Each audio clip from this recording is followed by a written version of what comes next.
part of the world that is exploding in business and commerce? I'm very intrigued by Africa. I think Africa is emerging. They've got cell phones at scale. I think that's going to be the place everyone's going to focus the next decade. They say Africa represents the future of payments, and the move is really seen as forward-looking by Dorsey.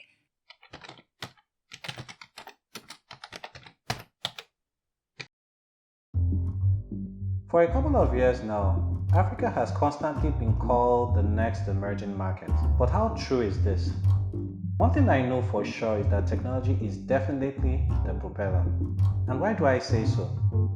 Well, recently we've had major investors like OPay, Visa raise over $200 million in capital to invest in the Nigerian market. We've also had tech heads such as Jack Ma of Alibaba and Jack Dorsey of Twitter visit Nigeria and other parts of Africa. And one thing is standard, they keep talking about how Africa is untapped and endowed with unimaginable opportunities. Even Jack Dorsey is talking about staying in Africa in 2020 for the next 3 months. And the list goes on. So now that the tech ship has sailed to Africa, how ready is Africa?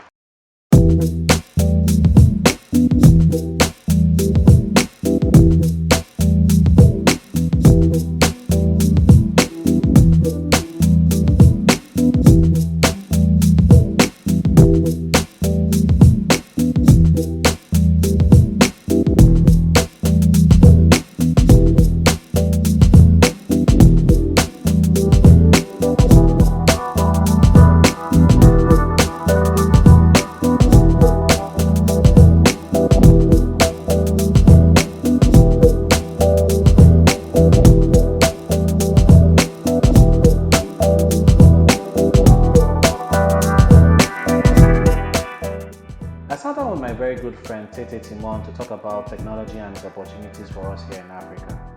Devyn Simone is a social media strategist and social media employee advocate that has shared countless content on LinkedIn that are thought-provoking and trending. Tete is passionate about tech and believes so strongly that it will favor businesses in Africa. Nevertheless, we sat down to talk, but before that, we had to flex our muscles.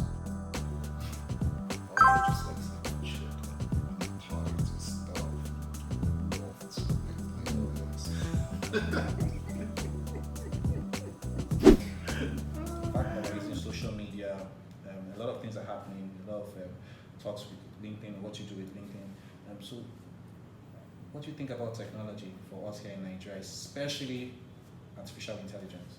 Well, I think my view of technology is technology is not the future, technology is the present.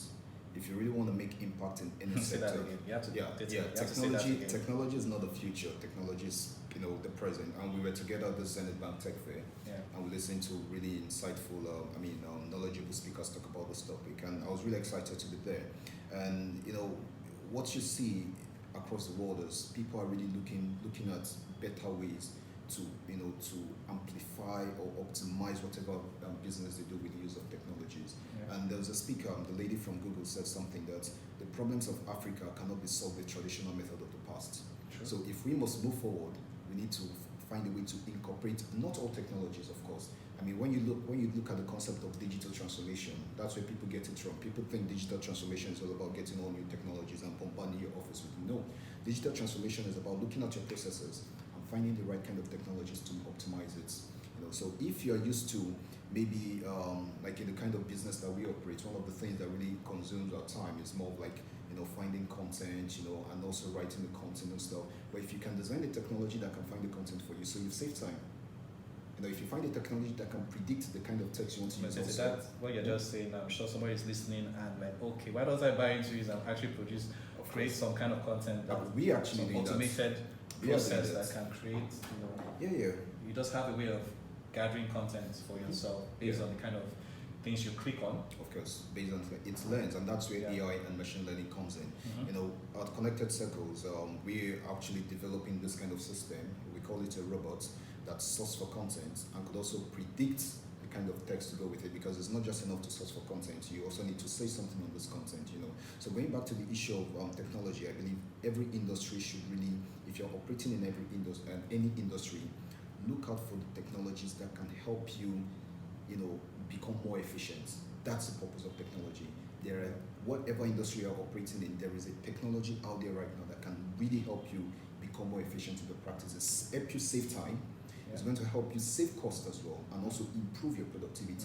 So if you find technologies that can really approach these areas, you're on the, And this cuts across everyone. If cuts you're across doing everyone. fashion, if you're doing whatever aspect you're doing, if you're not introducing that bits of artificial intelligence or bits of technology that understands the kind of business you're doing, then I guess you'll just be losing. Yeah, and the whole. artificial intelligence can also come in the area of like maybe prospecting for clients. For those that need to design, artificial intelligence can help with design. I think when it comes to opportunities like this, there are two stakeholders involved in this. You have people who are really open to this kind of things because they are willing to, they welcome change and they're willing to evolve their processes. You also have this other set of people who feel threatened that if this comes in, this is my source of income, and it's going to be out. So I will take an example of Uber. There are some parts of Europe that you don't have Uber. I've been to some places in Germany that you have to order for the regular taxis, and it's really frustrating because you go to places like Amsterdam, Paris, and stuff. You have Uber, but the traditional taxi drivers, they feel threatened by Uber, and somehow it doesn't work in those communities. So that's the same thing coming back home.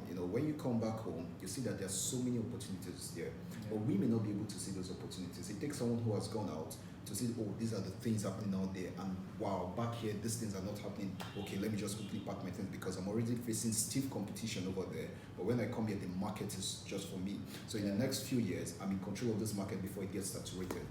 So that is where Africa is really large right now. So most of those things that are already celebrated out there, they're not here. Although we have our own challenges, especially when it comes to electricity. And there are smarter ways of solving some of those problems. When you go renewable, it's expensive to start, but it's sustainable. So you don't need to spend so much to really keep it running. The initial starting cost might be very expensive, but you go to mine, you go to bed and sleep peacefully, because when it comes to the maintenance and everything, you don't have to stress. Take example of the electric cars you talk about. There are some major cities in Europe are going to ban gasoline cars very soon. Wow. They are forcing everybody to go electric because it's more about zero pollution.